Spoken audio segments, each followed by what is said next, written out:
But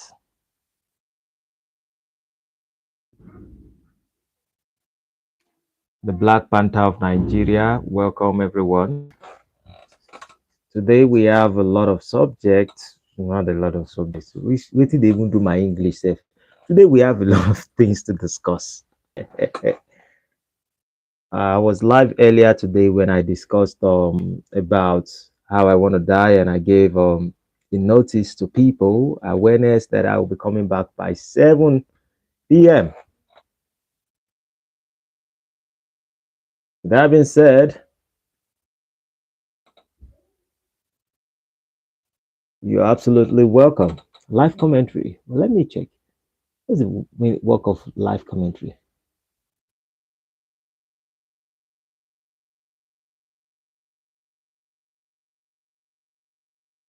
Okay. Welcome everyone.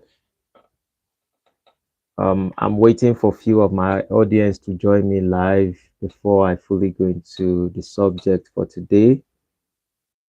Lamasikapa, Maliko Sondaya.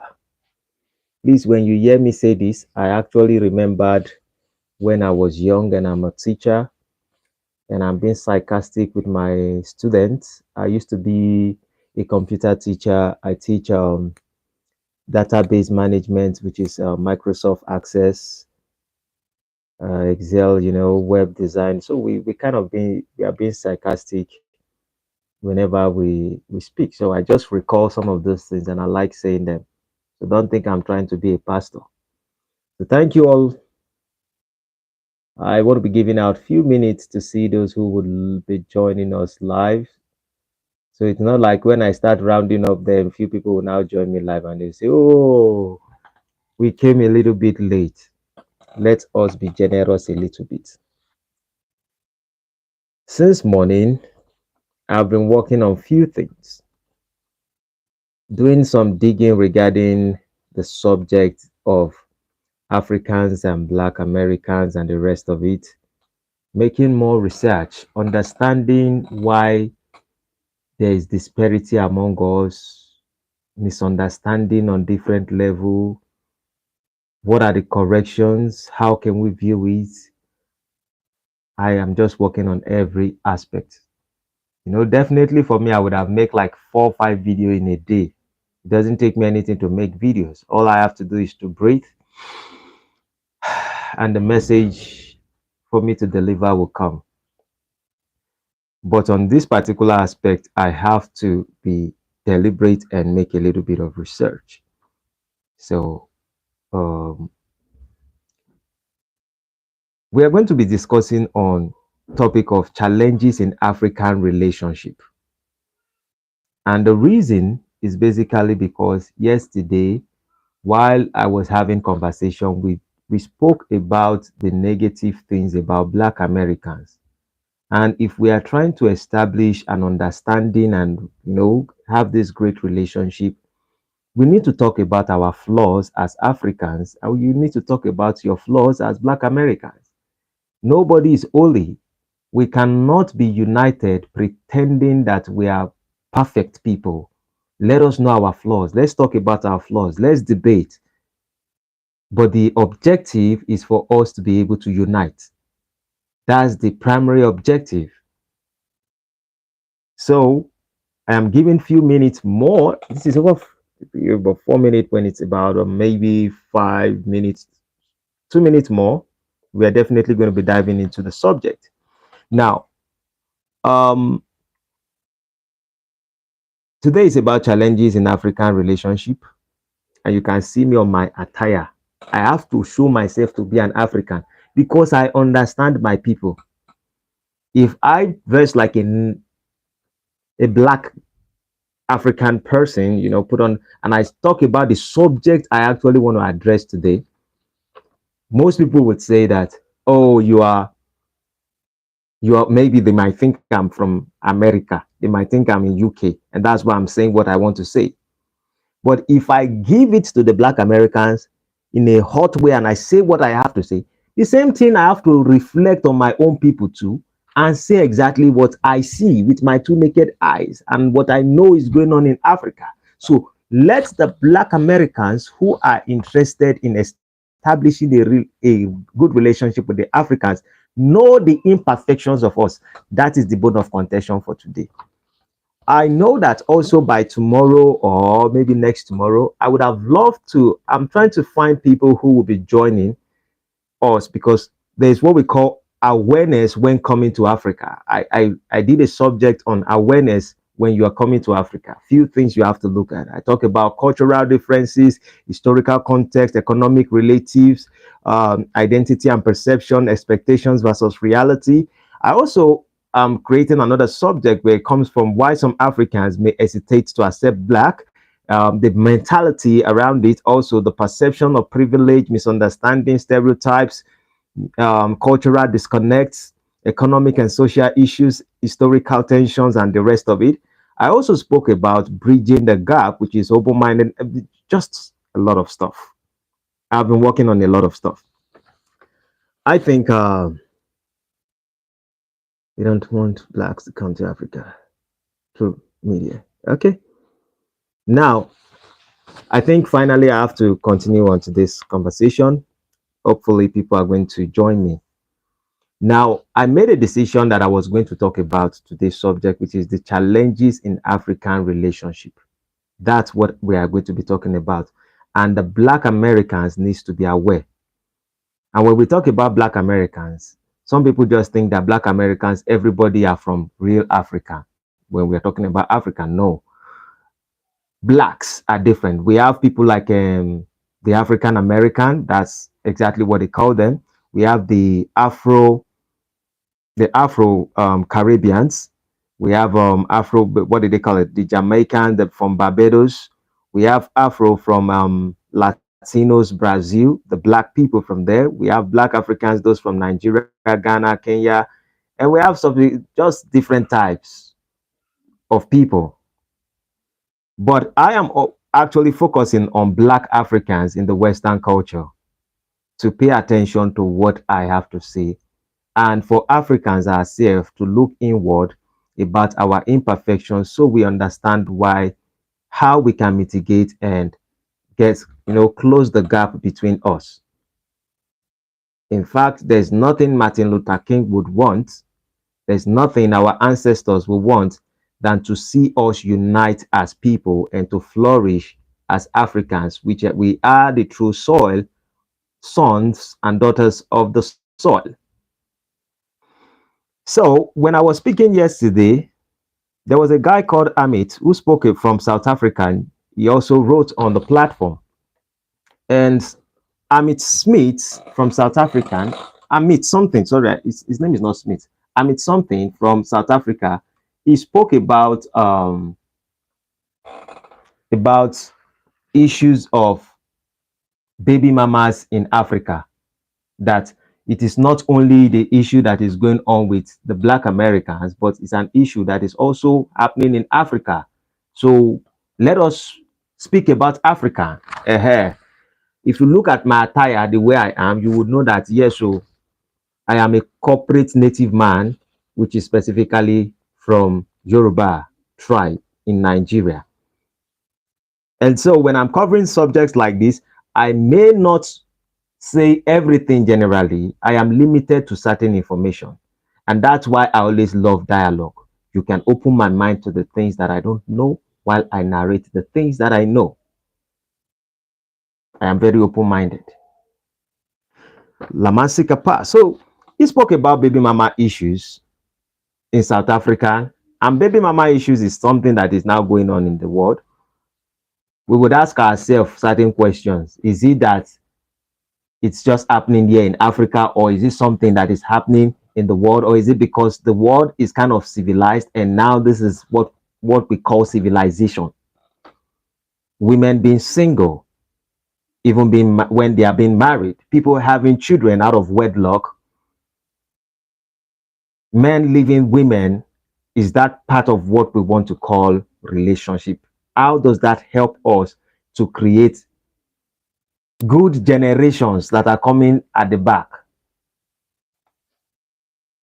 when we say the names that we actually call these people who don't know their fathers and the rest of it, it is a very painful name.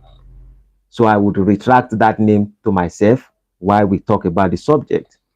But I'll be addressing that also. We are going to talk about gender inequality in Africa for people to be aware: domestic violence, polygamy and infidelity, lack of communication. We talk about financial strain, respect for personal boundaries, emotional intimacy. We are going to touch on all the subjects. For those who are just joining, if you haven't subscribed, make sure you do subscribe to my channel so you can, chat and ask questions while we proceed. Now, one of the things that Amit talked about from South Africa when we were having conversation yesterday was that it points on the issues of baby mamas. And I think that that is the first thing I will be addressing today. And trust me, I am only going to be speaking from my own perception. And in my perception, what I try to do is to remove myself from any identity that I have as person, regardless of the fact that I have to identify myself physically, but I remove myself spiritually and psychologically to be able to see things plainly. Now, in our conversation yesterday, I said there's an issue with the Black Americans, which is that there's no good relationship between Black American men and Black American women. In fact, social media portrays things to be so negative about them. And it is obvious that people are doing passport bros and passport this and passport that. And Africans welcome the men, but sometimes we don't welcome the women. And Amit brought out a point when I was talking about baby mama and how women should be submissive, or the idea of how Africans see relationship. I was pointing out on those things, and he was talking about baby mama issues. Now, I wouldn't know if I would say about my environment or places that I've lived. I realized that in Africa today, Nigeria and many other countries, baby mama issues are now being accepted in our culture.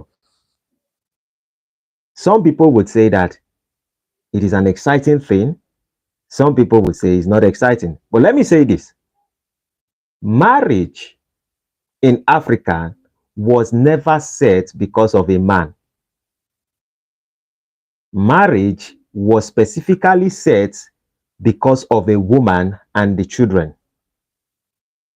In Africa, the purpose of marriage is not for a man. The purpose of marriage is for women and the children. Please, I would like more likes so that other people can be notified that we don't start the program for today. We have 3 likes here. Everybody contribute to the liking. Don't just come and go or just view and look and no. Be part of the conversation. Show likes. Bikono, I'm begging.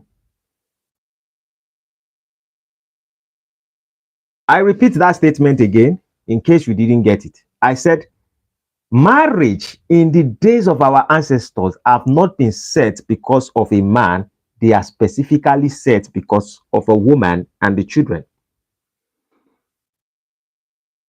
There are things that have happened historically that are terrible. Terrible things has happened. People have been doing slavery. People have gone to war. All kinds of things have been happening in the past. And because of that, people lose husbands. In fact, even in today's society, men die more than women. There is a statement I always hear, and they will say there's a research that women live longer than men naturally. When people say that, I just look at them and I laugh. Who knows if women actually live longer than men or men live longer than women? Who can say it? Or can we say that realistically we can see that men die because of these so reasons and women live longer because of these so reasons?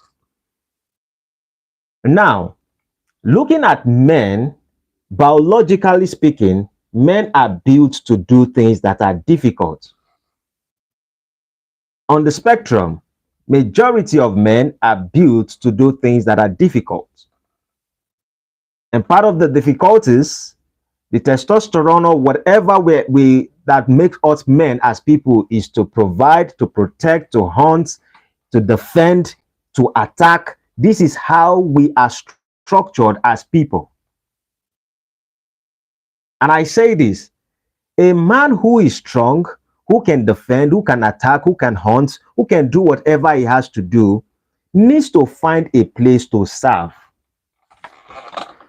And when we talk about service, yes, he may serve his nation just to be able to provide for his people. He may serve his church just to be able to support the religious people. But one of the things is that every man also have what we call an emotional need. And in the emotional need, he needs a companion while he's moving towards the journey of his life. But trust me, regardless of the fact that men understand that their lives are hard, they also know the importance of having someone that will represent them after they are gone. Maybe not just because of reprocreation purposes, but because they understand that if there is no some person that can represent them after they are gone, there's a possibility that all what they've worked for can be destroyed. If naturally whatever men work for, if we truly don't care about those things, majority of us do not need to have children. We don't want children. What are we? Is it an award? No. But we have invested our life on protecting a woman, of protecting our nation, of protecting our religion, of protecting our culture and traditions. So there's something that is innate inside our mind to tell us that we need to bring out, we need to have children that will represent us to continue the protection, the provision, the culture, to protect the traditions, because we don't want to be eliminated. So men have the desires to have children. And they now create a purpose for the marriage. The purpose for that marriage is to make sure that a woman who decides to give her body to a man and say that I want to follow your leadership, because there's an emotional need in it. Because there's that emotional need, a woman wants to sacrifice. For a woman to decide to say, I want to give birth for a man, this is about life and death. Because carrying a child in your stomach for 9 months is not a child's play. Sexuality, that one is very interesting, delicious, in fact. Everybody wants to have it naturally. But realistically, there's a consequence for women to become pregnant. And because of the consequence could be a blessing, a gift, and the consequences can also be a curse. And the curse is this: you can get pregnant and you can die along the way. That possibility is there. You will go through different type of challenges. So a woman, when families begin to come together in Africa, they begin to reason that how can we make sure that these women, who are the ones who assure men that the generations after us is going to continue, that there's always going to be next generation. And that means that our work actually matters, that our sacrifice in life actually matters, because there are generations to come that will enjoy the benefits of our hard work and our labor. Then the elders decided to make sure that there's marriage between men and women. The marriage is like, she belongs to you. You would take care of her and protect her, provide for her, and make sure she and the children are flourishing. That is exactly the purpose of marriage. It is more or less like a covenant from the man to the family of the woman where she comes from. Are women productive? Yes, women are productive. They don't necessarily have to hunt like men. They don't necessarily have to defend like men. They don't necessarily have to build like men. Yes, they can. Are they competent in many ways? Yes, they are. But realistically, they are limited to certain things because they are not built for certain things. There are women that are exceptions to the rule who would do what men can do. But when you look at statistically, when you pick 20 men, it is rare for you to maybe find 2 women who will be willing to do what 20 men are doing if the labor is kind of difficult. So after all this has been set in place, we make decisions to assure men or to assure the woman that you are safe under this man. If the man is competent enough, he's going to have more children, decide to get more women, because most women's life during the time, some of them just got married, and before you know, their husband might go to war, go to farm, hunting, and the rest of it, and they might get killed along the line. Because of that possibility, oh, thank you very much for joining me, Enlightened One, and Eric Uche. Thank you for joining me. And because of the possibility of the things that can happen to women who their husband has actually gone to war or farming or hunting and the rest of it, women, they are excessive women who do not have husband and the rest of it. So African, in our culture, we are like, okay, men can still get married to people in case they lose their husband. This is the idea around polygamy or polygamous relationship. Now, trust me, from the kingship perspective, sometimes children, people or families like to give one of their children to the king just because they want their children to be part of the family of a king. So they give their daughters as a gift to a king. And so if perhaps their daughter have children for the king, then that means he has little inheritance from the kingship. It isn't because of their giving the gift so that the king is going to feel good. Some people always think that, oh, Africans were so stupid to have given their daughters to kings. Some people, even the fact that they know that the king has maybe 10 wives or 4 wives or 3 wives, why would you still give your daughter? It was an investment for the culture and for the freedom and for the, power actually matters. For money, for success, and to assure that that lady also will be protected for the rest of her life. Who wants to dare a king?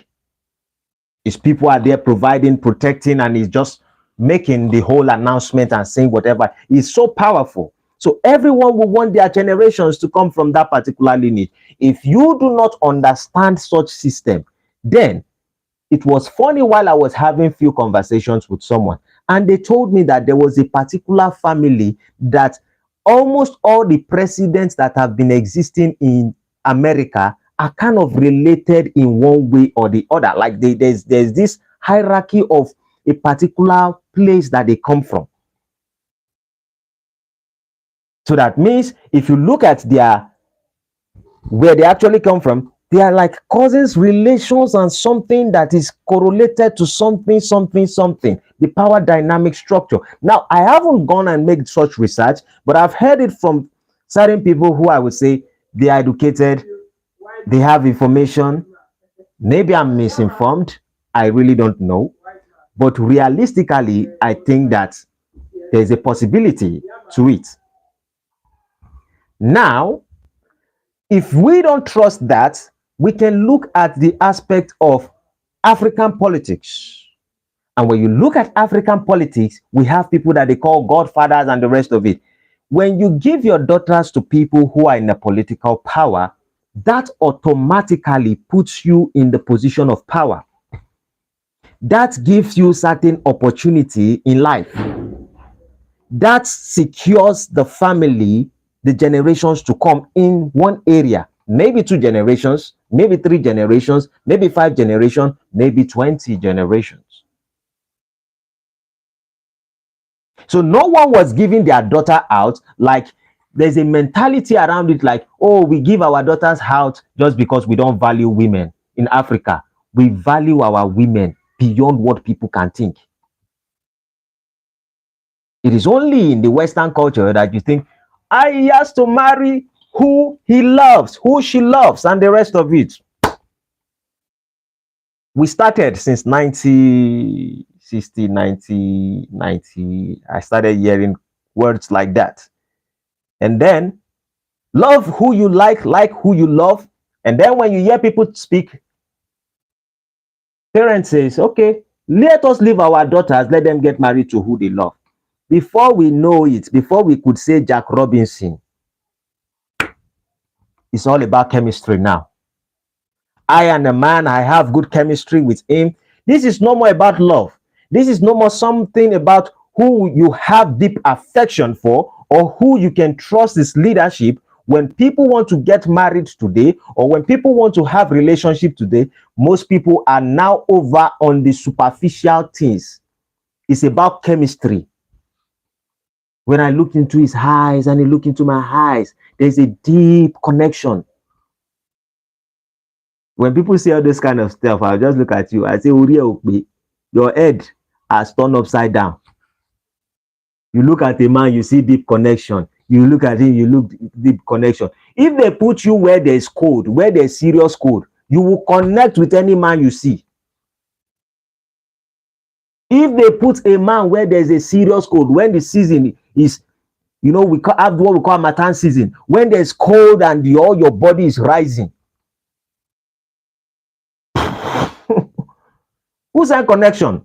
Any woman you see, even if she don't have teeth, you will connect.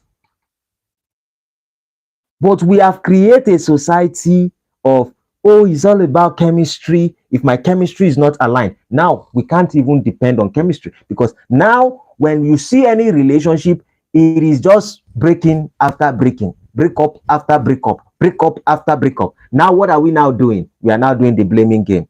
It is the men's problem, it is the women's problem, it is the men's problem, it is the women's problem. Women will say it's cheating. See, let me debunk it for most ladies today. I'm not being defensive of men. I told you that when I speak, I remove myself from a subject. I remove myself from my personality or my identity as a person. And I speak based off how the world really works, like this. Yeah. The nature of men, a man who does not cheat must have strong principle behind him.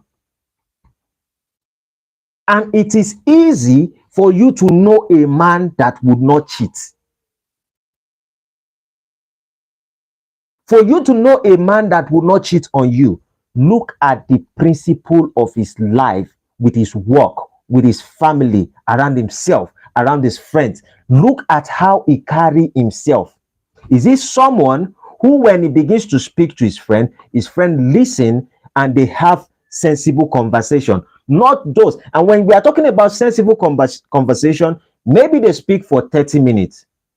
They could laugh for 5 minutes or 10 minutes, and they could say things that has to do with vision for their future and vision that also associates them investing in other people. Any man you are dating that every of his conversation is about him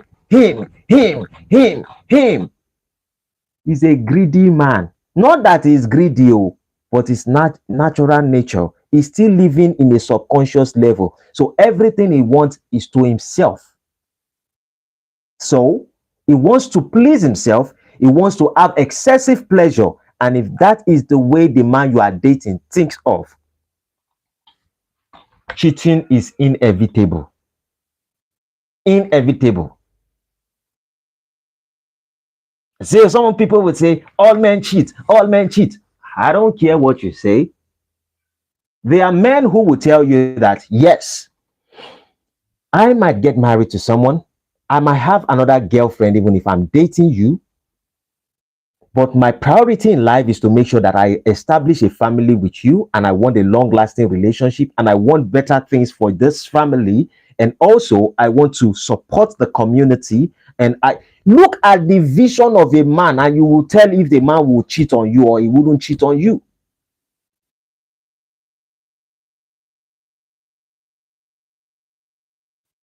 according to the enlightened one, he says, a man is as faithful as his options unless he has a covenant with something transcendent. Lobaton Maliko Sondaya.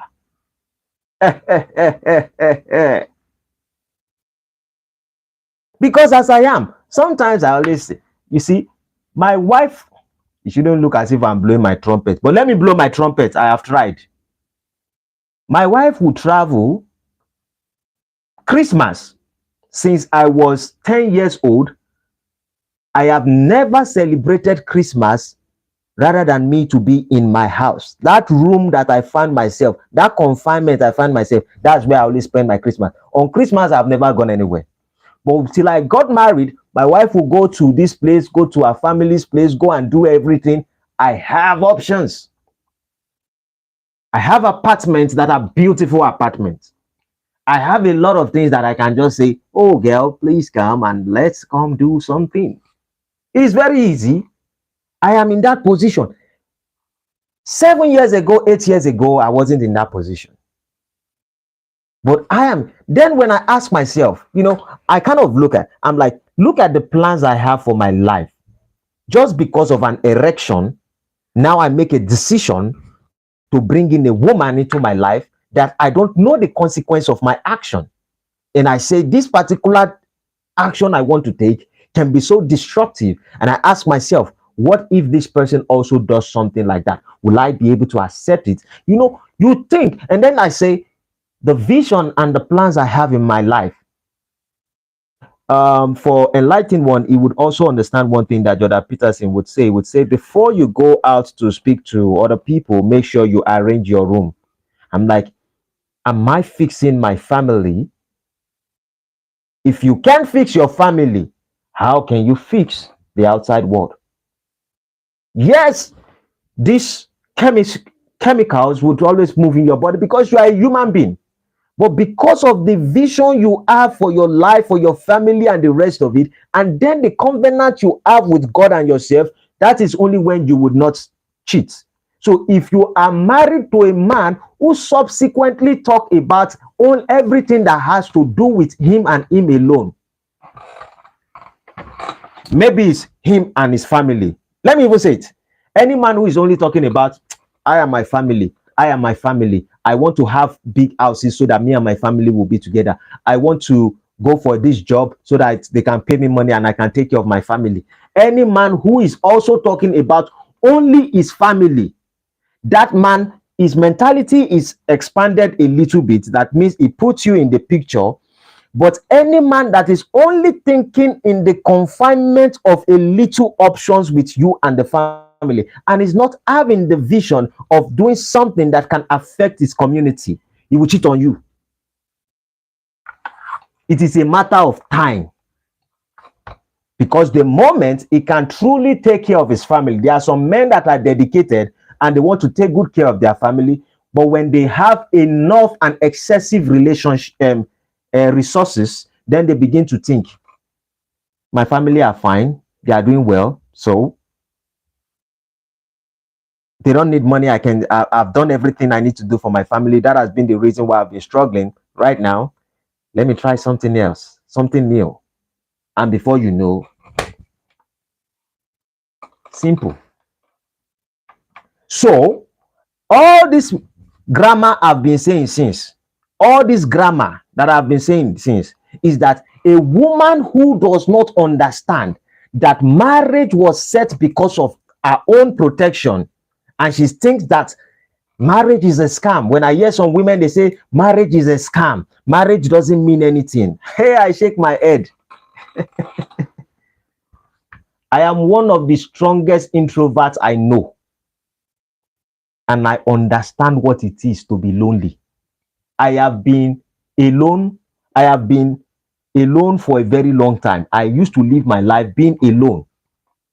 And I understand the spiritual tendency of moving into a higher power.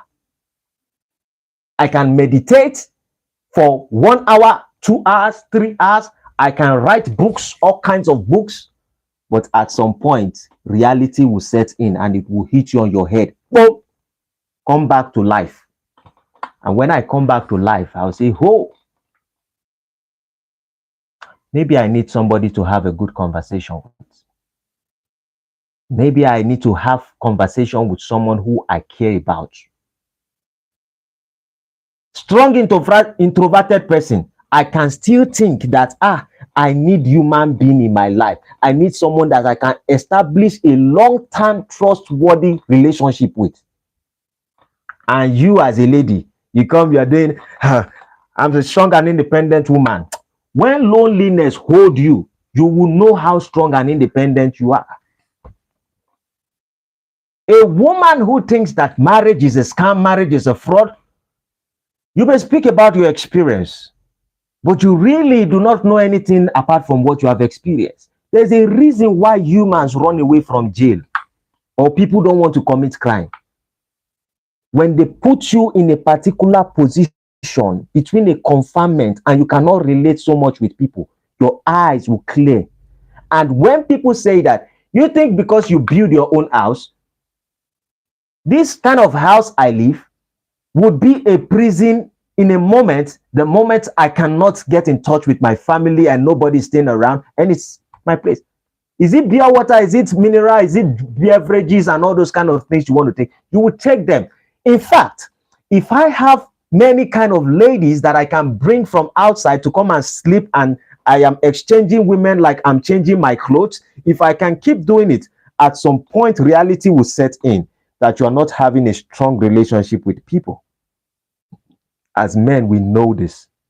So a woman should also understand that marriage was actually set to protect them.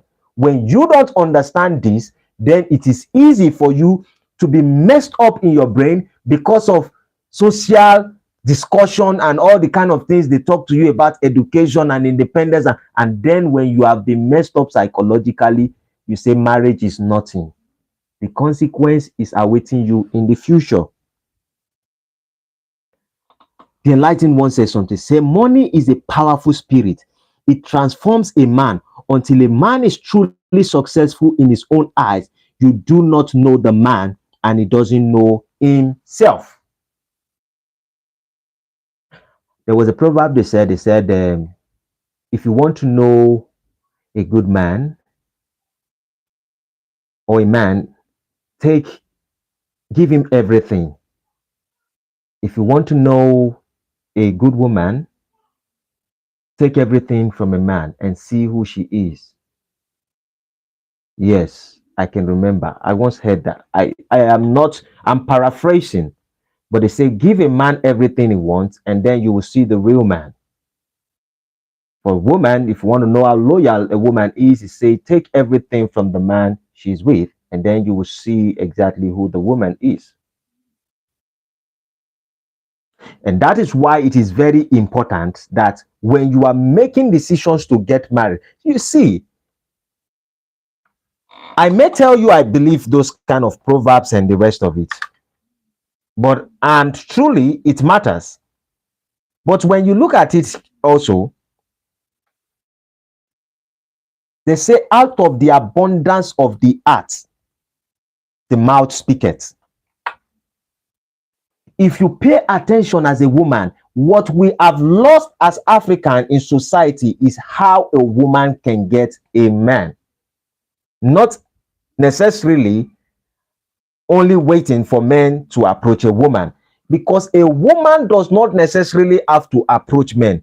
Any woman who is now saying, oh, as a woman, I love to go meet a man, I like to express myself to a man, if I like him, I want to date him. You see, psychologically in men's head, maybe in African men's head, if a woman come to meet us and he just tell us that, oh, I love you and the rest of it, the first thing that hits at the back of our brain somewhere is like, I wasn't the first person she's saying this to. She has been saying it to other people. Because how would you have the confidence, wear a cloth and come and meet me? You say that, oh, I love you as a man and all of that.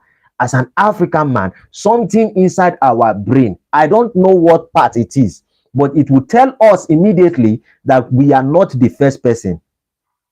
Neither would we be the last person. It is important that women sit to be able to spot the kind of man. You can put yourself in a good position where the right man will approach you. You can show yourself, put yourself in the right place where a man can approach you. Not the fact that you look at a man and you just go and meet him. And then you are not saying that it breaks your heart. What are you expecting?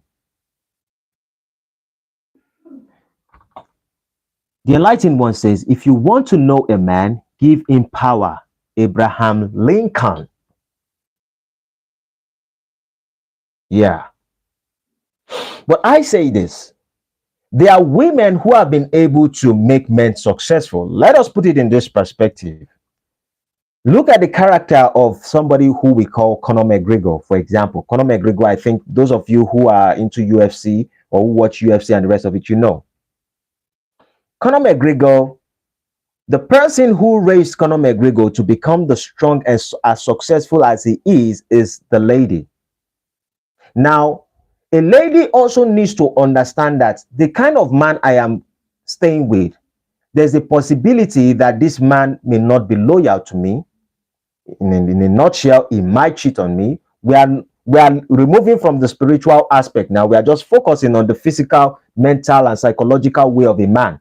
For those of us who are spiritual, we can go on a different path. But just for an average psychological, not average, but psychological, successful man and physics and the rest of it, if I make this man and I can support him and he becomes successful, there's a chance that he might cheat on me and the rest of it.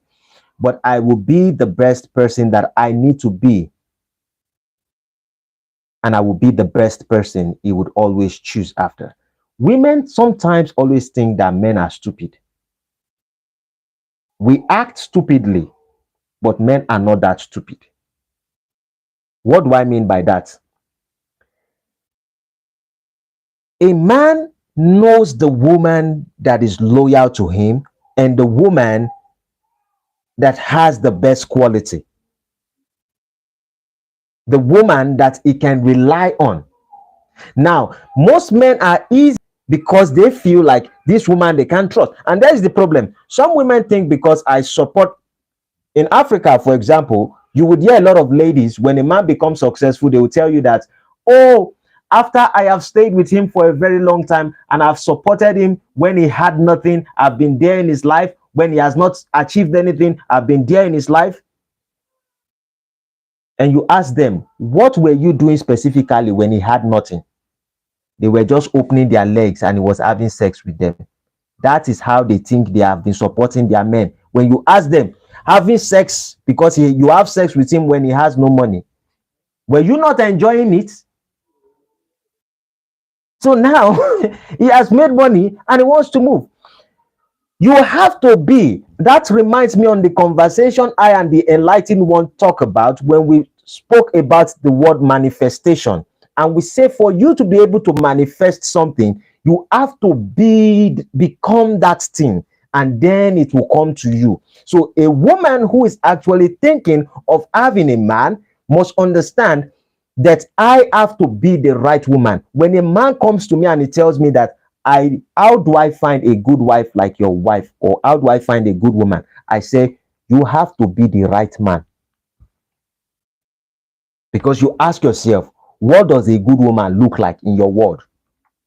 What are the characteristics of a good woman? Then if you understand the characteristics of a good woman, how beautiful she is, how intelligent she should be, how loyal you want her to be, how submissive you want her to be, how clean you want her to be, when you understand what is the principle, what is her level of education, when you understand all those things, then you ask yourself, that kind of quality of woman, can she date somebody like me? Does my character match with such a woman? The same thing applicable, reverse psychology. The same thing applicable to the women's part. You have to ask yourself, what kind of man do I want in my life?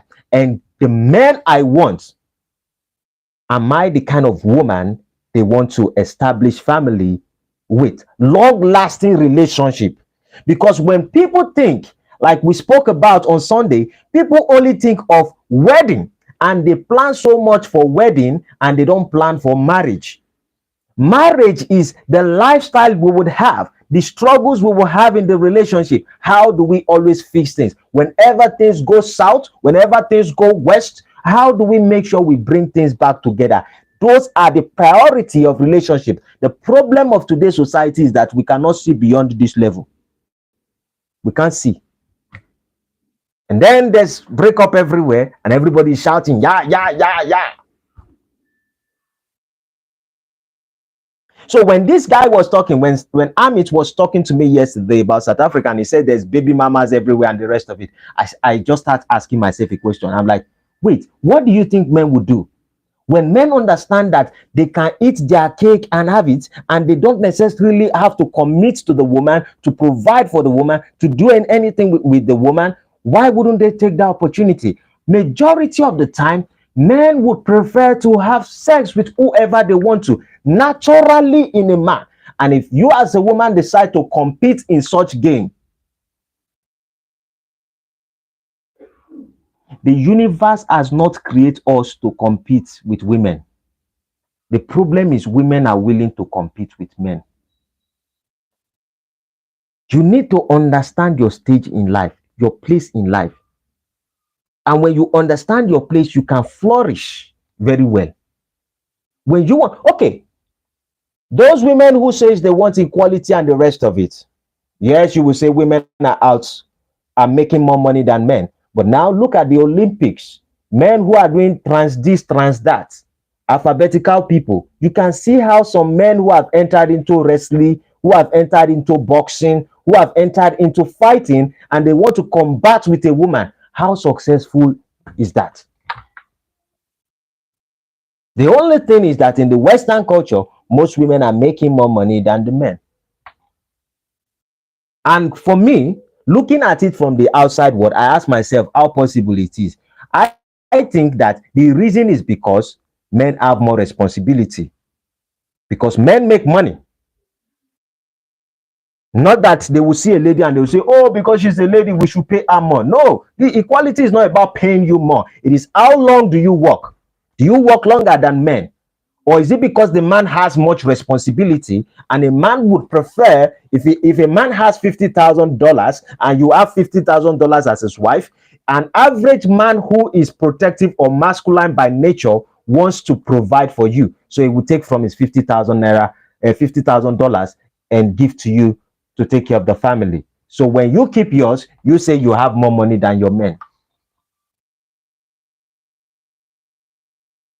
Until you become a single mother and the man ran away, then you now understand that you don't have money. In fact, you start saying, my paycheck is not enough. The government needs to do something. The responsibility, schools, the school fee are now too expensive. This is now too expensive. And before you know, they snatch your child. They go and, before you know, they start teaching your child, what do they call it? Alphabetical people. They start teaching your child. Who are you? Asking, if as an African child, they've come to me when I was young and they say, who am I? Do I feel like a woman or a man? By now, they would have cut all my genitalia, cut my ear, cut. I would say I don't need my nose. If I'm not feeling pain, I'll say cut it off as a child. Cut this, cut this. I want to be myself. How do you want to be as a person? Human being, we talk about expression like doing how we feel is a prestige, an honor. It is that we feel in a certain way, but we have to modulate how we want to be in life. That's where discipline and principle come in. If I have to be whatever I want to be, I will be nonsense.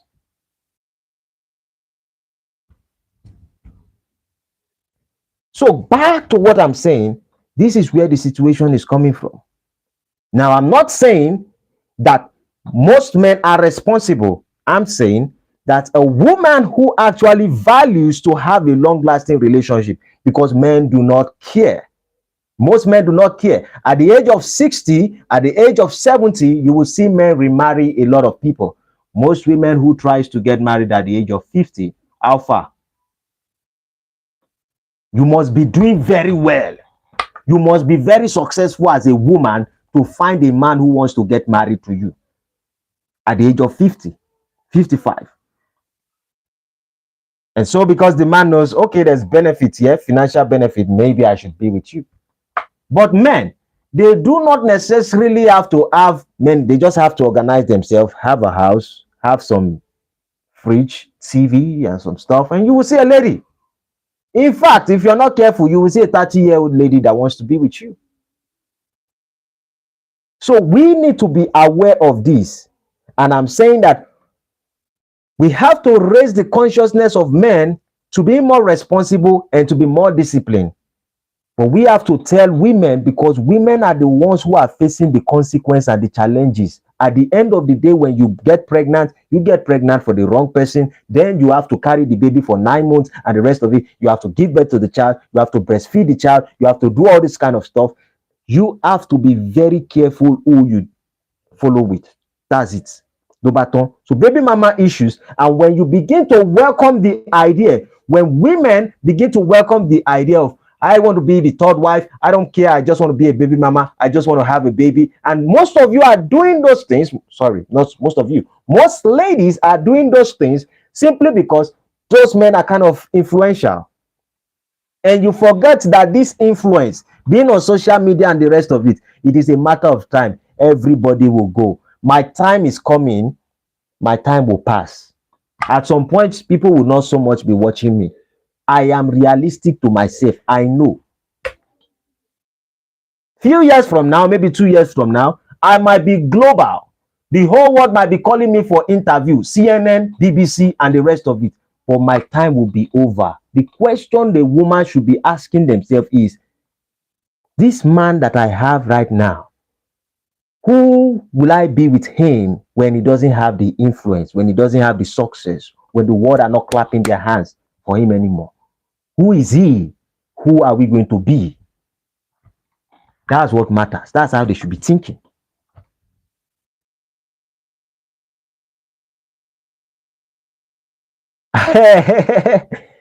Enlightened one says, I'm already global. Okay, oh, I agree.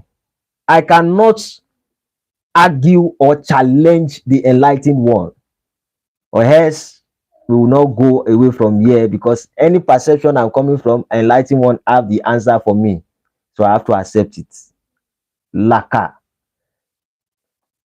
I've spoken about gender inequality. Those are part of the negative things about Africa. Now, the next thing we want to talk about, negative things about Africa, is that in many African relationships, there's what we call domestic violence against women. Inequality is number one. Apart from the aspect of women not knowing that marriage is kind of good, and we are speaking on the relationship aspect, that marriage is actually good for them. If you don't want something, let me just rephrase on this before I move forward. If you don't want something, and I hear ladies who say, I don't want to be married, I just want to have kids and the rest of it, you are shooting yourself in the foot.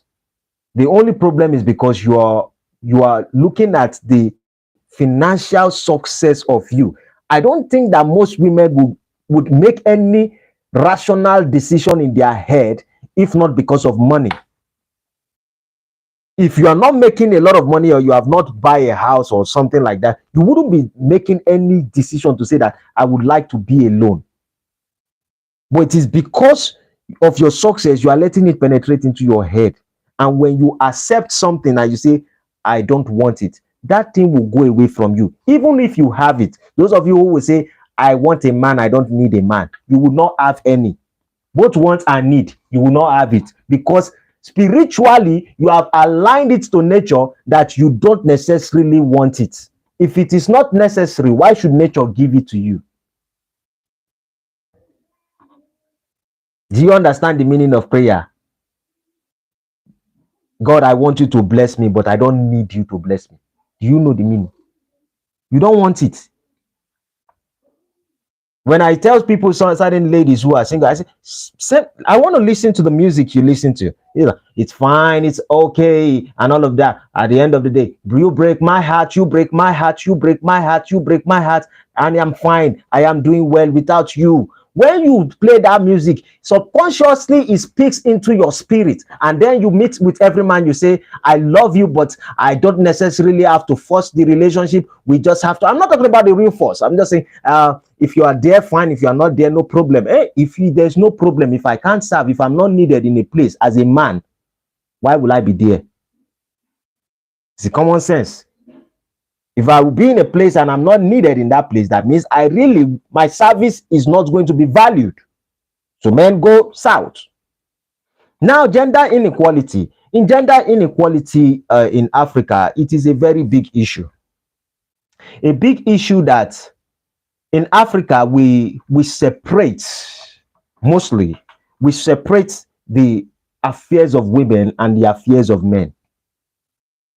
And because we separate these two affairs, sometimes we kind of look at it that, because we have gone past many industrial stuff, we are looking at it like women shouldn't do certain things as a man, man shouldn't do certain things as a woman. And we have to ask ourselves, before we jump on the issue of inequality and equality, the question should be, if everyone would do whatever anyone would do, would there be an attraction among us? I ask myself these questions. I'm not bringing it as a philosophy. I am just asking, because when we look at it on a field now, I can remember, first of all, the day that they shot Donald Trump in his ear. Boah. You people can remember when they shot Donald Trump on his ear. How many of you remember that it was women, about 3 women were protecting him, that they call themselves CIA? Abi DSS, abi whatever they call them. Did you see their reaction? If you haven't seen their reaction, go back and watch. Secret Service, yes, so go back and watch how those women did. They are not meant for that particular thing. It was like an arrangement. What did they call his name? Joe Biden, who would go and interview that guy, that's Bud Light guy, that is a alphabetical people, that Bud Light guy, that Joe Biden will go and sit with them, is doing equality this, equality that, and the rest of it.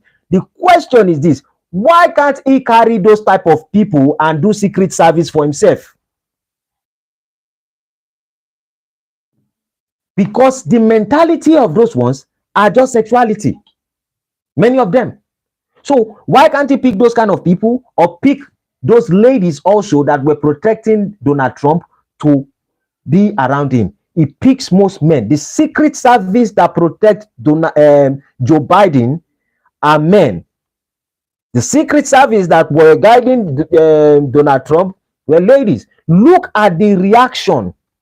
I'm not saying that if men are there, there's no possibility of the shots, but the confidence of how they will react will be different.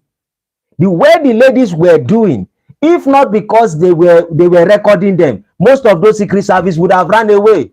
If there was no camera, they would run.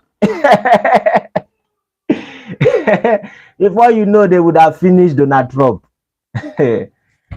Trust me, for men, whenever there are issues, men will stand. In fact, men want to be remembered for dying for a hero.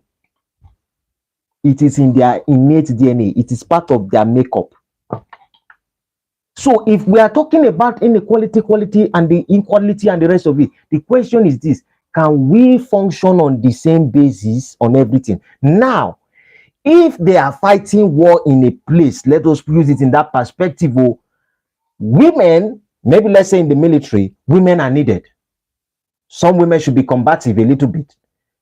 Most of them should be for the hospitality. Some of them can be the hospitality. They can wear their uniform. They can be cooking. They can be taking care of things and the rest of it. But let's put it that you pick up all the old US women, let there be 500 US women or 2,000 US women, put on the same uniform and go to Afghanistan and go and fight.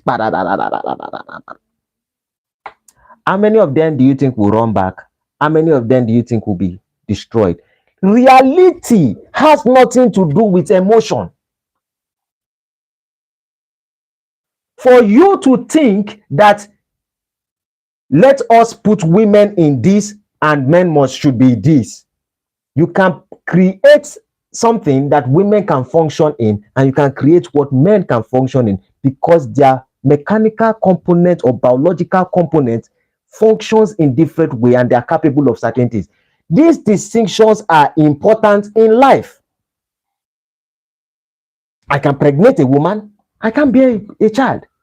So why should I expect a woman to do things? In fact, some women, their palms are so strong because they try to do some engineering kind of stuff. And when they touch you, you think it is a gorilla that is rubbing his hand on you. We love women who their palms are soft. Manicure cannot and pedicure cannot save some people. So if a woman would have to work and a man cannot cherish your touch, what's any problem? I hope you people are getting. Those of you who haven't subscribed, start subscribing. I have 9 likes. Would you people make it 15? Like, double tap your screen. So on the aspect of inequality in Africa, I think that why we bring women to be able to go into different sports, I think women can be good presidents. True. Not Kamala Harris. So I'm not talking of Kamala Harris. So she won't do well. But I would rather choose Michelle Obama to be president in the US than to choose Kamala Harris. Kamala Harris is acting like Portable. How many of you know musician that they call Portable in Nigeria? Her character is similar to Portable. They call him Were Olorin. So Kamala Harris is off the picture. But if we pick someone like Michelle Obama, maybe some women are very competent. They can handle being a president. They can handle being a governor. They can handle offices. But we have to ask ourselves, can they handle certain situations? Me, I wouldn't like a wife that is doing mechanic. And I might not be speaking on my own perspective at this particular junction, but I think most men wouldn't appreciate. In fact, there were times when we used to enter all this marwa, and in Nigeria, for example, people drive rough. You want to know what rough driving is? Come to Nigeria. Now, when I'm in a bus and a lady is the one driving it, or in a tricycle, and the woman is driving it, I will step down from there, because it's better to be safe than sorry. Most Nigerians, they drive like people that they are head. So a man who drives to like his hand, we know that yes, your head is there. It doesn't mean women don't drive safely. Some of them do, but most men who are actually, when they look at it, no, because we don't think as Africans that women should do everything. So that might be a negative way you can perceive us as Africans in the aspect of inequality. But I think in Africa right now, those gaps are bridging. But I don't think that everybody should do the same thing. Women should be suitable for certain things. Men should be suitable for certain things. That is how I view it. If you people view it the other way, I am not the president of Africa. I am just speaking out my perspective. And maybe along the line, I might be able to change my viewpoint when I've been able to see certain things that are comprehensive, that make sense. And we have to look into the life of those who are also doing equality here, equality here, equality, equality, equality. Let us see, why is equality affecting relationship? We have to look at all those things. We question ourselves. Then we now come back and say, okay, oh, if this is what works here, then we can put things like this or structure things like this. Then that's how I think for that gender inequality. One of the problems of Africa is domestic violence. What is the purpose of domestic violence? I think that looking at Africans naturally, you ask yourself, why do most men, some men, let me not use the word most, because majority of men don't beat their wife in Africa. It is the perception they give to the Westerners. Just the way they paint the Westerners, bad picture about the Westerners, the black Westerners to Africa. And there is a reason for it. The reason is simply because most of the Western culture do not want black Americans or African Americans to come back to Africa. So they have to paint it, your picture to us or to you, that this place is a village. We are not making it. We are living in a muddy house. We are suffering. There's disease everywhere. We are dying, and the rest of it, we are killing. They just put a particular image that is negative about us. Now, when it comes to your place, in the Black America, in Africa, they show us negative things on how women take gun and shoot their husband, how women are cheating on their husband and the rest of it, because they know very well that if we unite together, they cannot overcome the Black Americans again. Because now, the same people who make America what it is, now they can go back to Africa, their true land. I just chip in something. Food for thought. So why do some men beat their spouse in Africa? We have to understand. I'm not giving it as an excuse, but we need to be aware of the reasons. If you go to jail in Africa here, or Nigeria specifically, if you go to jail, you will see a lot of people who are in jail for many reasons. One of it is raping people. Because of YouTube terms, I use the word raping people. The second one is because of domestic violence. The third one could be extortion and the rest of it, all kinds of stuff. But primarily, you are going to see people who go to jail mostly because they assault a woman or raping a woman. But why are they doing those things? See, both the Black Americans and Africans, we all are not healed completely. We might think we are well. We might think you are educated than me. I might think I am more informed than you. We might think we're in spiritual path. We might think anything we have to think, but there's something missing. There's still that trace of what has been done to us in the past. I don't want to focus on it, but I know that it still reflects itself in this generation. Because when you look at our historical past, you would see that African men and women used to work together. There's a woman, you might call her Yaloja. They give women position. Women have a way they flourish as people. Men have a way they flourish. And there was no violence. They were polygamous in some areas. Some are monogamous relationship. They were flourishing as people. In history, there was no much violence, but something changed. After the colonial master came, African men changed.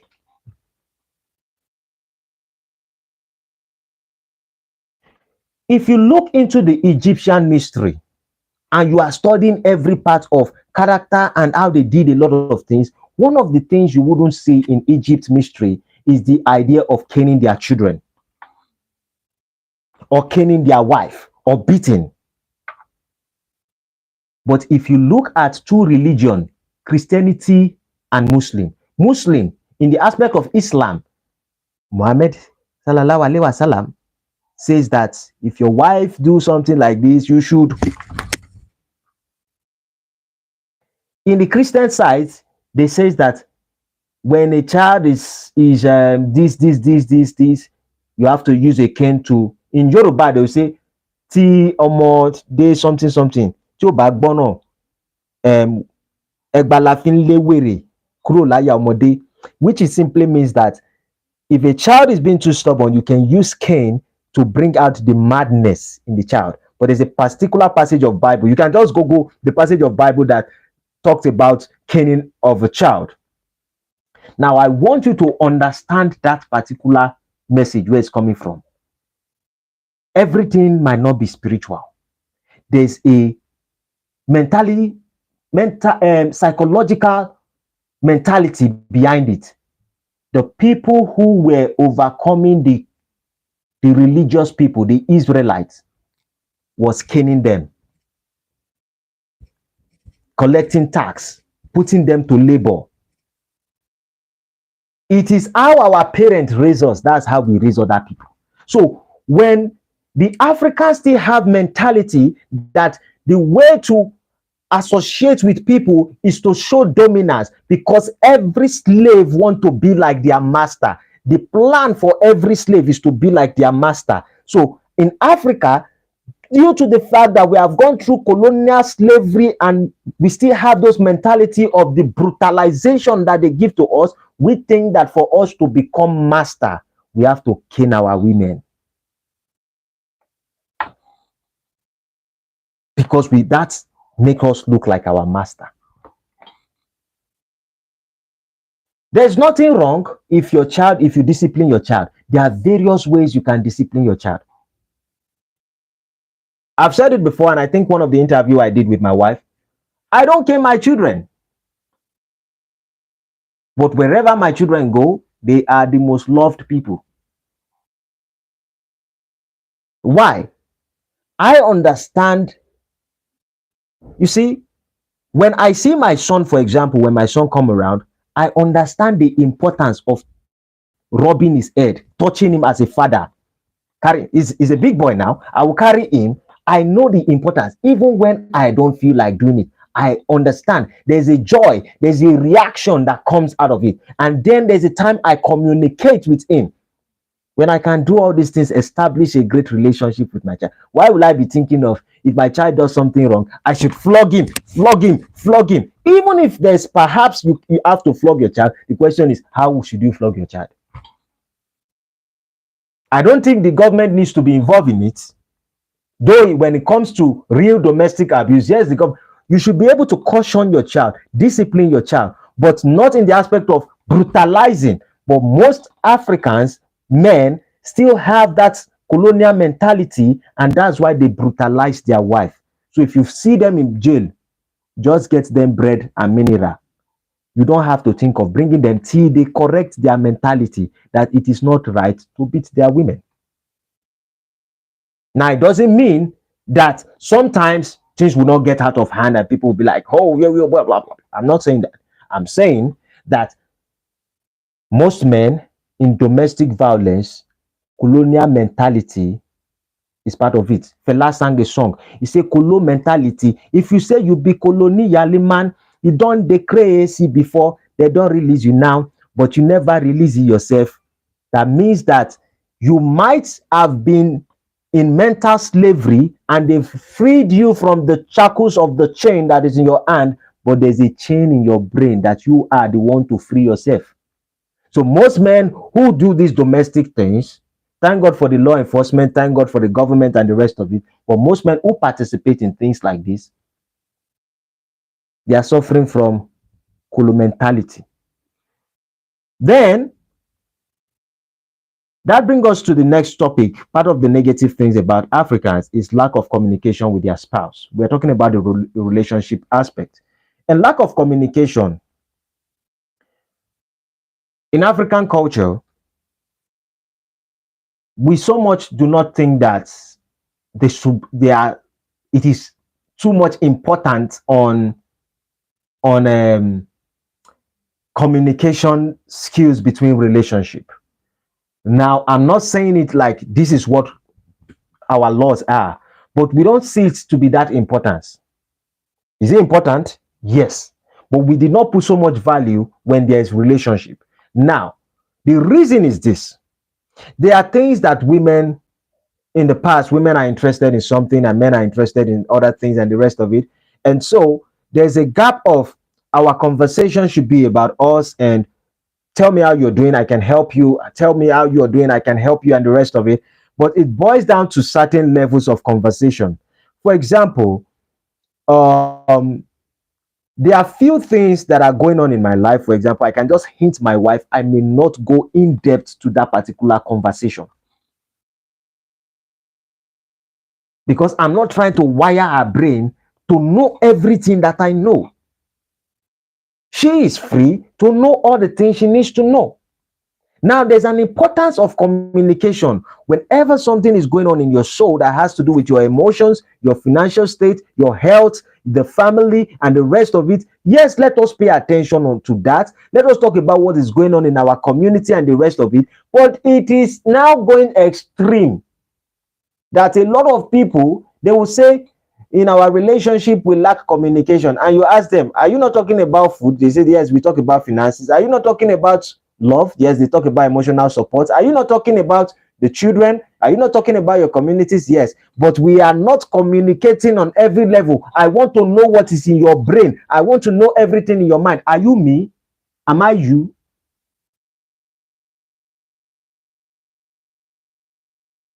I embody a particular soul. You embody a particular soul. We come together, we may call ourselves one, but it doesn't change the reality that if I fall sick, you may not fall sick. If I hit my head on the wall, we are not feeling the pain together. You may tell me sorry, but I'm the one feeling the headache. And I wouldn't want to bother my wife about little things. Maybe I have something in my office that is going on and the rest of it, and I think I can handle such situation. I don't think I necessarily have to tell her every single thing. Oh, when I pee, the pee went straight. Oh, when I poo poo, the poo poo went down. And all those are not communication. But I know people who like all kinds of communication. But in Africa, the way we see communication is the aspect that we say the necessary things that we need to say. Now, we have to pay attention to our women. Trust me, I'm not saying we are good at communication. We are not good at communication. But I don't think that it is that much in Africa. People who cheat on each other in Africa, they will tell you is anybody who tell you is lack of communication is lying. Anybody who is telling you that an African woman cheat on her husband or something is because of lack of communication, lies. That may be the problem they have in another place, so not in Africa. Lack of communication. What is lack of communication? And some people say, I cheat on you, it's because I was calling you. No, it doesn't happen in Africa. Anyone who is cheating, either the man or the woman, is not lack of communication, is because of other things. Either you don't have discipline, you don't have principle, you have not focused on building your relationship. In building the relationship, you have to spend time together. Yes, I understand that. But time together doesn't mean that you talk everything in your life, you say everything in our life. We focus on the moment. Our moment and our union should make sense to us. Are we disciplined? What kind of family do we come from? There are women that I know currently in Africa that are my friends, that are close to me as I'm speaking to you. So men in UK, they got married to somebody in Nigeria because they realized that they cannot trust the relationship they are having in UK. So they came to Nigeria to get married. Their women are living close to my place here. Now, trust me, I wouldn't say that I know everything, but I have known these people for a very long time. Our husband might come once in every 3 months. It might come about for 1 month. And after 1 month, he go back to the UK. He comes back for 1 month. And this lady ain't cheating. I don't know if she is, but it isn't apparent. I know how to see when someone is doing something. I observe her closely. And in the community and the rest of it, I'm not saying some people will not go far and go and do stuff like that too, but I'm saying when someone is comfortable, there are women in Africa who still have that dignity and respect for themselves to know that I can't do this kind of stuff. Yes, my husband will be back. Yes, they communicate on phone and the rest of it, but don't focus on, oh, it's lack of communication. When there's no discipline and there's no love in the relationship, and some people mostly focus on chemistry. Am I chemically, is there a chemistry between me and this person? Then you find somebody who can easily cheat. One of the things I can easily agree on is the idea of, okay, I've spoke about this financial. One of the problem we have also in Africa, with that being said, is financial strain. Now, trust me, one of the reasons why marriages don't go very well in Africa is because of finances. And like the enlightened one spoke about when we had our conversation, he said it clearly. He said it clearly. He said that if your finances are not okay in the relationship and you are going into marriage, you most likely will have issues. And that's completely true. Part of the madness you see in Africa relationship, money is mostly the primary reasons for it. If a woman is not equipped to be able to provide and take care of certain things in her life, and the dependence is only solely on that particular man, when the man breaks and she needs everything from the man will go crazy after a period of time. Discipline might fall off, principle might fall off, and it just go off because mentally is broken. So that is part of the negative things about us. Now, people talk about emotional intimacy. Emotional intimacy, I don't know. Some people would say it's still about this boiling down to this chemistry. Is there emotional intimacy and the rest of it? I don't know if I even have emotional intimacy. I don't know. All I know is I know I can have sex. I have no much information about emotional intimacy, because when I look at the word emotional intimacy, I think for me to be able to even be sexually active, there's an emotion in it.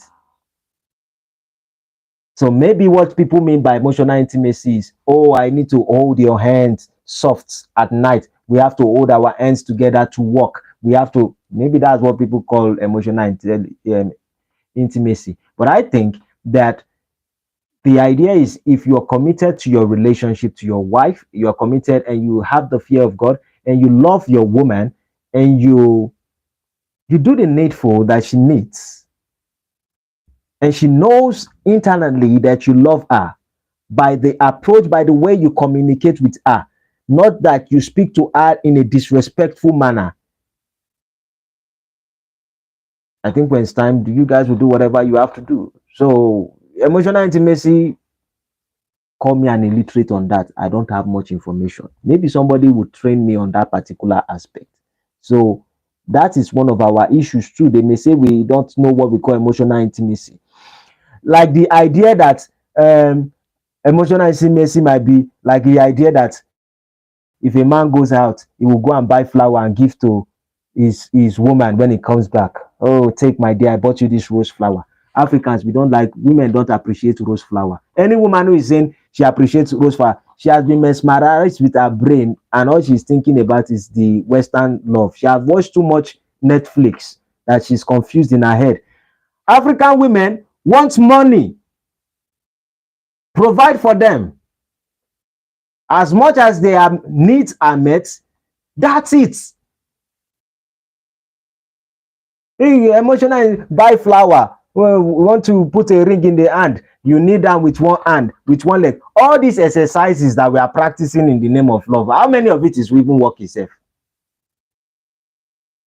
You want to put a ring in a hand, you do, will you marry me? You go to the public, at the end of the day, she will give you a dirty slap.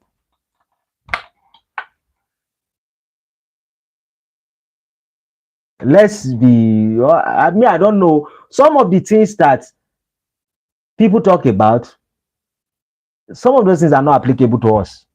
So that should be, if you are expecting in Africa, the men should be emotionally doing emotional intimacy, going to market to buy you flowers. We will give you vegetable. You will eat. We are not emotional. We don't do emotional intimacy in Africa. So if a black American person wants to get married to an African person, if you see a man who will be getting you flowers and the rest of it, I don't know. If you take the flowers, you just perceive it, or do you chew it, or you put it in the bed, or do you?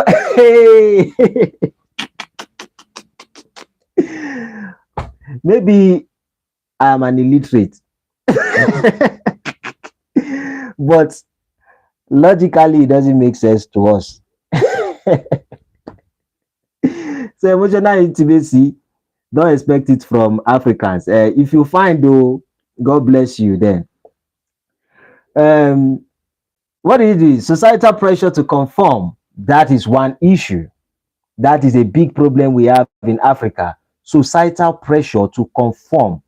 That means that we want everybody to act in a particular way. Culturally, traditionally, we expect people or Africans to act in a particular way. They call it societal pressure to conform.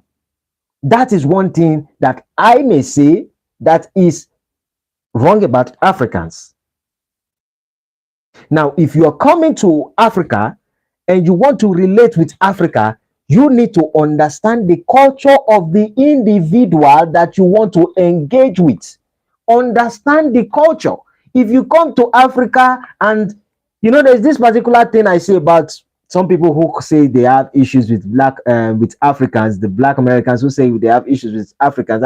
I kind of look at some issue, I'm like, what? You come to Africa, you should understand, number one, that we have too many tribes in Africa. Tribes here, tribes, all kind of culture. If anybody is telling you there's any place that have cultures and traditions like Africa, where they speak different tribes, there's different tribes, different tongues, and the rest of it, hey, you need to think it's very well, because we are culturally diverse. Yapacious. So when you are coming, you need to understand the culture of the individual that you are engaging with, or else, need trouble. It means you have trouble. Because there is a societal pressure for people to conform to certain things. Some people will tell you that, oh, don't bother, just come to Africa. I will talk to my parent and the rest of it. When the parent begins to tell him about the culture and traditions and the rest of it, it wouldn't take time, it will change and turn against you. So the best thing you have to do is to look at the societal traditions, the culture where it comes from, and know its ground with it, how it survives with it. Or if it's a lady, know how they do. When an Igbo, last week Saturday, when they came to marry my sister, my eldest sister, when we are doing the traditional wedding and the rest of it, the guy that my sister got married to is an Igbo, a different tribe in Nigeria, but he's getting married to a Yoruba. Now, my sister have to learn the culture and traditions of what is expected of the family of the man. The man have to understand the culture and traditions of we, the Yorubas, and how to mingle with us. So you must learn two things: my culture and their culture. So if you're putting it like, I just want to live my life, I just want to enjoy my life, and you want to come to Africa, there's societal pressure, you have issues. So note that. That is a negative. You might call it negativity about the Africans, but realistically, that's how we live. Then, focus on appearance. That should be the last one I should touch on. Parenting styles and family dynamics, I think we can understand. We can go into it maybe some other time. Jealousy and possessiveness in Africa. This is where most people are always having issues. When you come to Africa, understand this, that part of the things about Africa is that, I know some of them will abuse me and insult me, but me, I will tell you, regardless, Africans are jealous with only one thing: finances, money. And now, some people wouldn't care so much if you have money. People like me, doesn't mean anything. But majority of people, they get intimidated by resources. So if you want to come to Africa and you are wealthy and you understand that $1 is equals to 1,500 naira or 1,600 naira, just don't prove to us that you have money, because Africans get jealous. And I'm speaking about it. If I go deeper now, you people will say I'm gender biased and something like that. It is mostly the women I'm talking about. If a lady wants to get married to an African, if you're a Black American, you want to create a relationship with an African, understand that regardless of your success, don't put it to the front, or else what's the problem? That's when they begin to murmur. Rather than them to embrace you, any small thing you do, they begin to watch you. Is she trying to show us that she's richer than us? If it is for the men will be like, okay, if you have money, support me and the rest of it. Most men would do that. Corruption or fraudulent and the rest of it, that's another game. But I'm saying that most Africans, these are the perceptions they are going to have. So put that in your mind, that if you are coming, we have issues of jealousy in Africa. When you have too much resources, we are intimidated. And I have said it before, African is not a place that you come and you start doing tourism everywhere.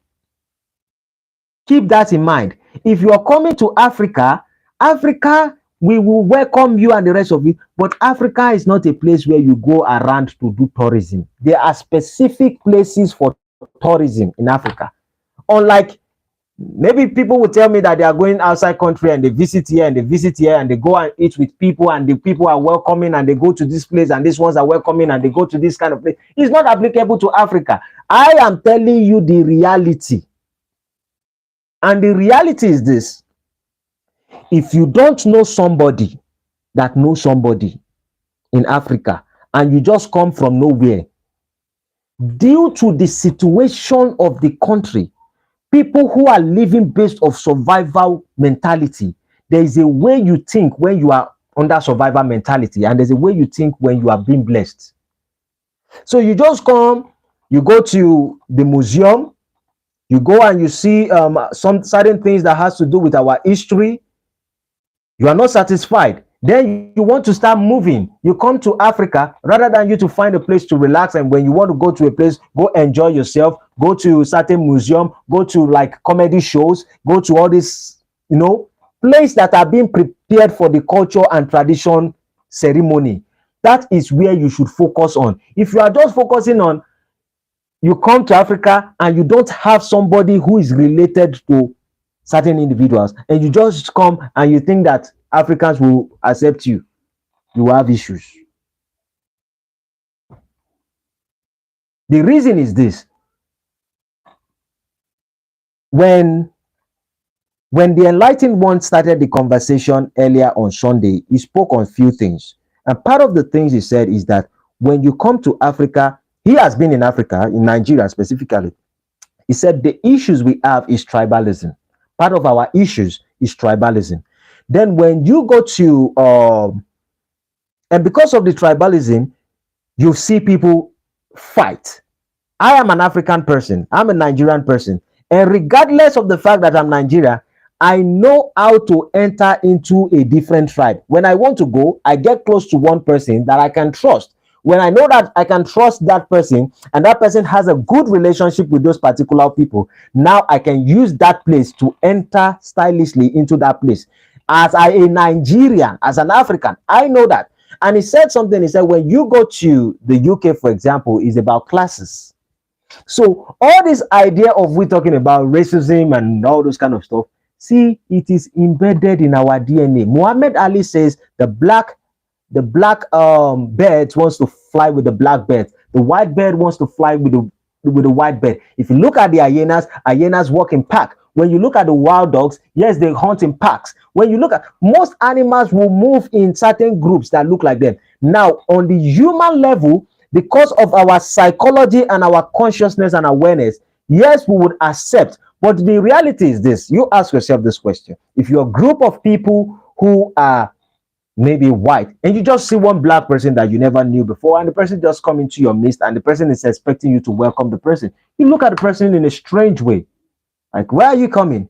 Who are you, by the way? You look different. There's differences. God that creates, the source of universe that creates us to be different, he knows what he's doing. So because of these differences, you should know your way to mitigate. When you move on with someone who you can trust, yes, the person would stylishly introduce you. So if the person introduce you, then the rest of them will welcome you to be part of them. But if you just think that, oh, as a Black American person, I can just walk anywhere in Africa and I'm expecting them to just say, oh, you're welcome. I don't know, maybe Puerto Ricans do that or Caribbeans do that, but in Africa, we watch. It is not been long that we came out of slavery. 1960, Nigeria were independent. 1960, we got our independence in Nigeria. It's not quite long. So we don't know if there's this mentality that maybe possibly this person is coming to invade us. Maybe there's that little fear inside of us that we are not aware of. I don't know. But be aware of it when you're coming. So you might be asking yourself that, how with all these negative things, why would I want to come to Africa if this is how you guys think?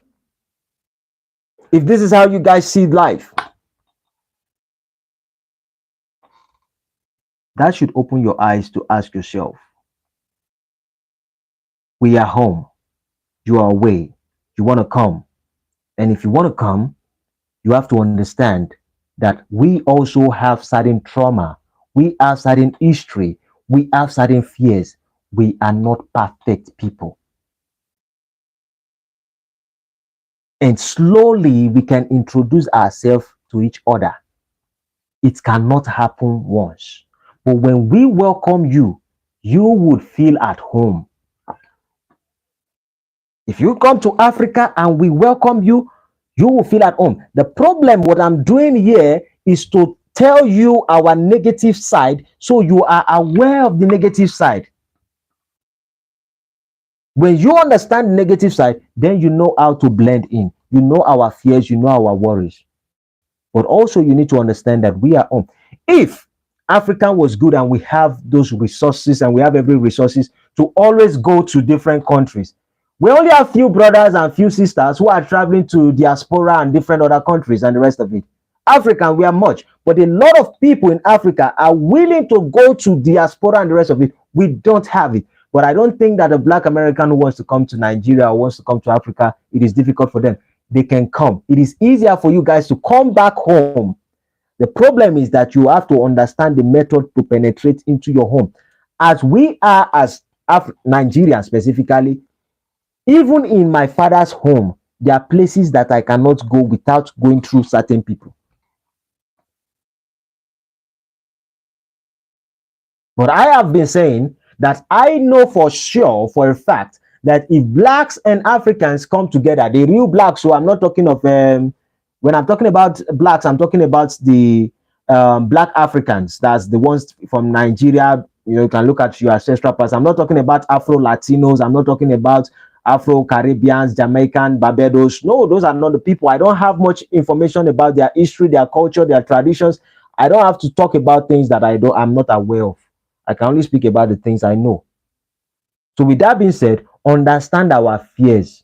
And we also need to understand your traumas over there, because it is solely kind of bad for people to have been taken away from their father's home and taken to a different land.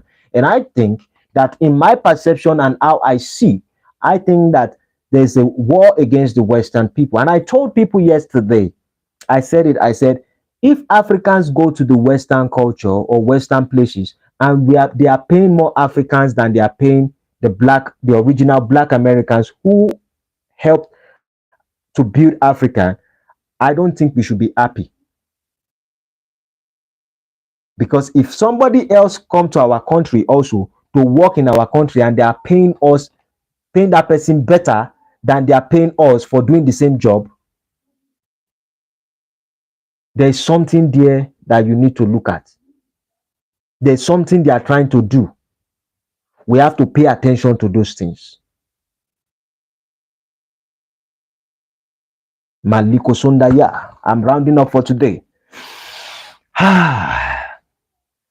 my program is now like Joe Rogan. Joe Rogan needs to call me, because Joe Rogan speaks for 2 hours, 3 hours, and it says some kind of stuff. Now I am the one staying and speaking for 2 hours, 3 hours. No water.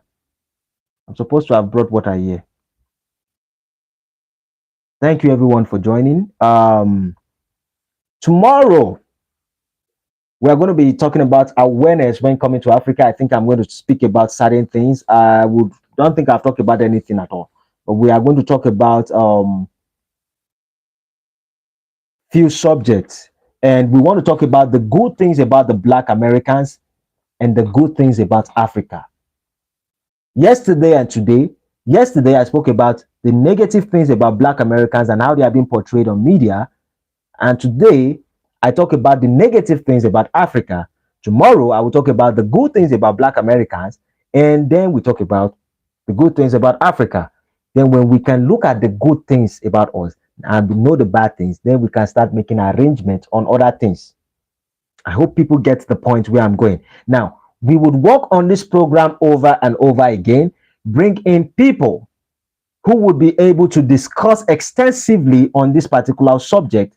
Subsequently, we'll be bringing it while I still, touch on every other things that I need to touch on. But the goal is to make sure that while we work on this, we can build something to make sure that this information spread among us and we can find a way to unite our brothers, our lost brothers and sisters, and they can be welcome and they feel at home. Because the resources, most of you, when I did certain study, I now realized that many inventions in the Western world was actually through the assistance of most of the Black people there. So that means that one of the reasons why most of the Western people might be painting the Africans to be in jungle or in zoo, and the Black Americans, they are painting them to us to be corrupt and immoral in many ways. Maybe the idea is because they know that if they come to Africa, they would use, based on the experience they've used in building the Western culture, to build Africa, and there's nothing they can do about it. And because they already understand the system of the Western culture, then they'll be able to show us the things that we cannot see. I hope I have made some sense. With that being said, I'm rounding up for today. Please, if there's any question, if there's any contribution, I would appreciate you writing on live right now.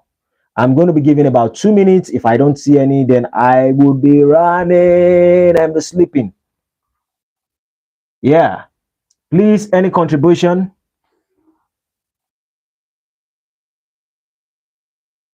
Please do let me know. Any question you want to ask about anything, please do let me know. For those who are just joining, if you haven't subscribed, make sure you do subscribe to the channel. We speak about spiritual stuff. We speak about anything, as long as it's going to be useful to the society. This is not a place where we start talking the negative things about men and women and we just focus on it. No, when we touch about where we make mistake, we talk about the positive. Our idea is just to focus on the positive things and to encourage us and to build humans to be able to do things that are great. That is the bone of contention. So if there's no question, is anyone writing? Please, if you are writing, you can just do I so I can hold on a little bit.